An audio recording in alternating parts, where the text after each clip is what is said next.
Solomon really perfected the art of the modern occult through his desperation to ward off the spiritual world after God left and abandoned him. All right, let's see it. If you want to marry the queen, I think it was the Queen of Sheba, you have to worship Moloch. So he sacrifices to Moloch. So there was never a deity in ancient Southwest Asia named Moloch or Molech. That was just a noun that referred to a specific type of sacrifice, usually involving children, but it could be substituted with an animal or with money, if that sounds familiar. And you can check out Heath Durrell's book on child sacrifice in ancient Israel for more details on that.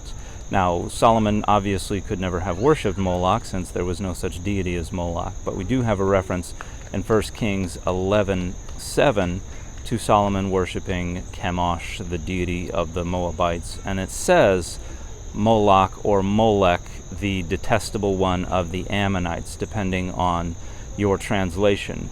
But this is a well-known textual corruption, because just 2 verses earlier in verse 5, it refers accurately to the detestable thing, the deity of the Ammonites, as Milcom. That was the actual deity of the Ammonites. And so Molech there is an interpretation of this corrupted spelling of Milcom. And you can go look in the Septuagint, and because Milcom without the final mem looks an awful lot like a word for king or kings, the Septuagint understood it to mean they're kings. So there are an awful lot of different ways to interpret that, but the academic consensus is that that is a textual corruption. The final mem was lost, and we are left with mem lamed kaf, which has been erroneously interpreted as a reference to Moloch or Molech.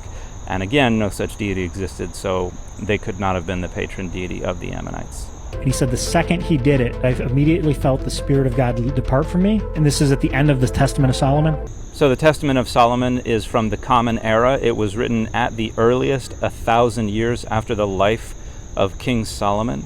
It is a pseudepigraphic text, meaning false writings, meaning it is attributed to an author who did not write it. So the associations with demons and witchcraft and all that kind of stuff is from the Common Era and has absolutely nothing whatsoever to do with any historical Solomon. And then he said, as I continued to do it, I felt it completely abandoned me, and I became the sport of the demons I once controlled. Spent the rest of his life tormented by demons and giving into all these different things. Guess how he tried to control them? Now that God wasn't protecting him, he became a master of witchcraft to try to force these things. He tried to take it into his own. He's like, God's abandoned me. They're going to kill me. They're going to ruin my life. And so he comes up with all these spells he wrote. I remember so-and-so said he hates gallbladders. And so he started, get me 3 gallbladders of this. And he basically became a sorcerer in order to ward off the demonic world, which is now at his doorstep.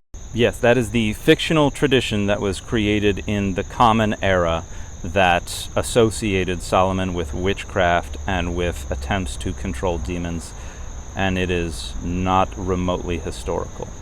And the fit for this video is also the Mignola Hellboy.